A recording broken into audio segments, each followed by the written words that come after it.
बोला बोला सिसकार वाली भवानी की बोला बोला चमत्कारी माई की बोला बोला मखंडी नाथ बाबा की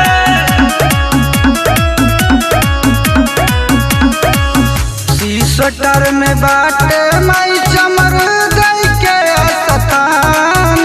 जहान जानेला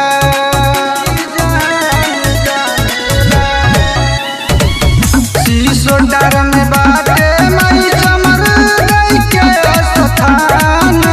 जहान जानेला जहान जानेला जेकर कृपा बहुत महान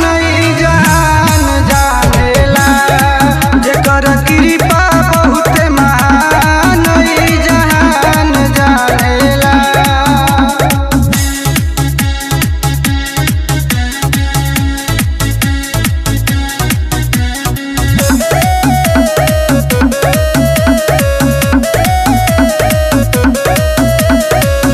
लागेला दशहरा में हर साल मेला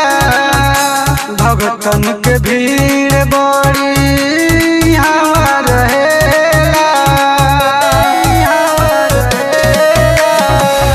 लागेला दशहरा में हर साल मेला भगतन के भीड़ बड़ी यहाँ रहेला बाबा बलखंडी जी के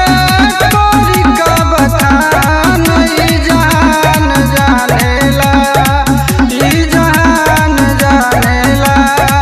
जेकर कृपा बाटे महान जहान जानेला जेकर कृपा बहुत महान जहान जानेला।